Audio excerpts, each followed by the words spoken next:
So today we have another arc build for you Titan mains. This is the second arc build we have made. The first one, as you see here on screen, is similar to this one when we talked about the new Storm's Keep aspect, but this is different and fun in its own way. Annotation to that build video obviously here. Check it out after this video if you guys haven't seen it. It's a really fun one with hazardous propulsion. Now, before we jump into the build, two things I just want to get out the way.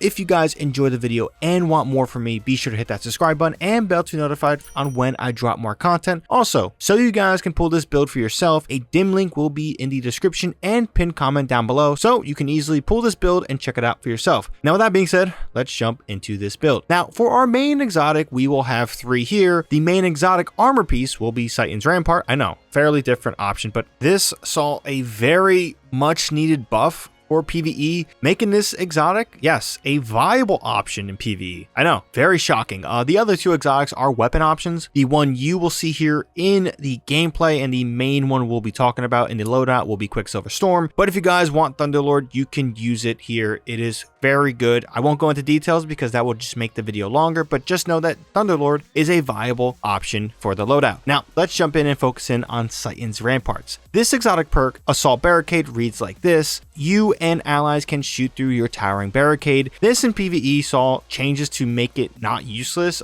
They buffed the overall health in PvE and they removed the barricade regen penalty that used to be there. We can thank PvP Citan's Ramparts for all the pain we saw the past couple years with this being useless in PvE, but thankfully they reverted that. But if you pair this exotic with the new Storm Keeps aspect, you have a dumb way of dishing out damage while in the comfort of being behind a wall. It's wild. It is wild. We talked about this before, but Storm's Keep reads like this. If you cast your barricade, you grant moderate amount of bolt charge stacks to you and nearby allies, and while behind your barricade, you and allies gain stacks of bolt charge over time, and your weapons can discharge max stacks of bolt charge. This is powerful and very important to mention that in our loadout, we ideally want to use weapons with Rolling Storm. This helps grant more bolt charge. You're just using bolt charge, dishing out bolt charge. Hence why in the loadout, you will see my Psycho Pomp and Watchful Eye will both be using Rolling Storm. The combination is great, and I would have never thought Citan's Rampart was going to be this great of a PvE exotic. I know you guys didn't. I didn't. It's crazy. But with that being said, let's jump into the game and talk about this build because it's a fun one. So here on screen is the build, and for one, just want to say the drip here is cooking. I will not hear any slander on my drip, none at all. I am the most confident in this one. But with that out the way, let's first jump into the subclass. Everything here is kind of similar to what we talked about with our recent build, but there are some changes a little bit from the fragments part. For our main abilities, we're using Towering Barricade because, again, we want to utilize the buff from Citan's Rampart. We are using High Lift. Again, if anyone has any complaints on me using High Lift, I don't know what to tell you. Get over it. My melee of choice will be Seismic Strike. Maybe you could use Thunderclap to a degree. You make that choice. I'm going to just use Seismic Strike here. And then our grenade will be Storm Grenade. Now for our aspects, we already talked about this. Storm's Keep, very good. Don't really need to go into it that much. We are using Knockout at the moment of this video. Knockout is insanely broken for the Nether activity. Things will change, of course. They're probably going to tone it down a little bit, but just keep in mind that Knockout makes you really regen all your health in a very fast way in the Nether activity. For our fragments, we have Spark of Discharge. Arc Final Blows have a chance to create an Ionic Trace. Collecting an Ionic Trace grants you a stack of bolt charge. So this fragment is just going to go hand in hand with a lot of bolt charge. We have two arc weapons we're going to be mainly using, especially our Watchful Eye from behind the barricade. You're going to be doing so much. It's wild.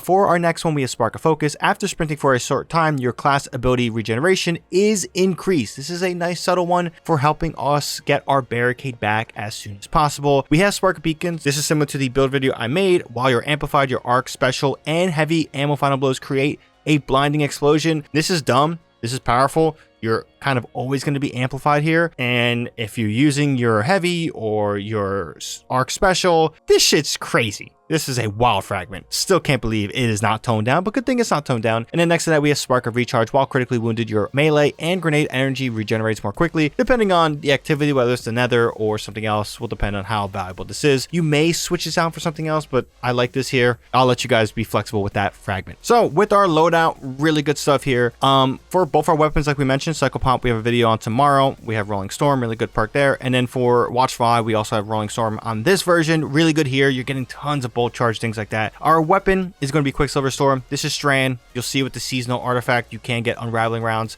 It just makes sense to use. Really good exotic. It got a little bit of reversions on some of the nerfs that occurred to it.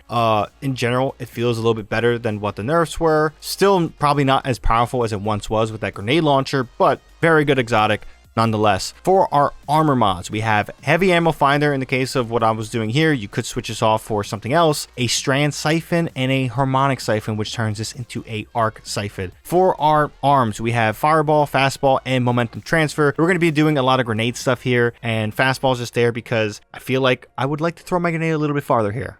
You will have 2 energy slots available, so if you want to switch that up, be my guest. For our chest, we are maxing out on our reserves because we want to shoot as much arc heavy as possible, as well as grenade launcher. So arc reserves is going to be there. For our legs, we have an invigoration, a recuperation, and a arc weapon surge. And then for our mark, we have time dilation, special finisher, and Reaper. Reaper basically, after using your class ability, your next final blow will grant you a orb of power. Really good stuff there. But yeah, that's the mods. Let's talk about the artifact a little bit. We haven't completely finished it here, but we'll talk about a few arc ones that I really do enjoy. Flashover, while you gain maximum bolt charge, you also become amplified. Lightning bolts deal more damage. This is going to be really good for what we're going for here. We also have the electric. I should have said that correctly, but defeating arc debuff targets grants you bolt charge. Again, we're dealing with defeating blinded targets, which is really, really good. There is a boost here.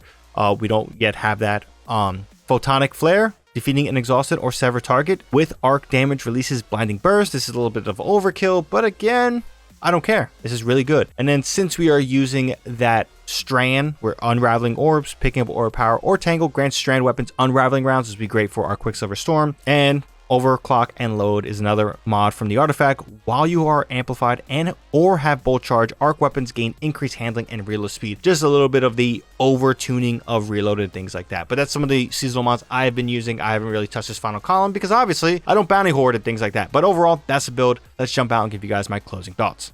Now, I hope you guys enjoyed this one. I am fairly shocked how fun and powerful this build is. Like I said before, never would I have thought that I would be using Citan's Rampart in PvE. It's a nice change of pace from the other, exotics we're used to using. And the most important part is that this is an impactful change and an impactful exotic. I'm curious to see how you guys feel about it when you guys use it yourselves. But in general, that's pretty much all I gotta say on this one. Leave your thoughts down below on this build. This is certainly a build I did not think was gonna be so fun. I actually was supposed to drop a prismatic build sooner, but this was just so wild, I just had to talk about it. But again, leave your thoughts down below. If you guys enjoyed the video and found this video informative, be sure to drop this video a like, helps with the video a ton. And of course, for more content from me, be sure to hit that subscribe button and bell to notify when I do drop more content. Now, since I have nothing else to say, thank you guys for watching. Hope you guys have a good one. ShadowNinja here, and I'm out.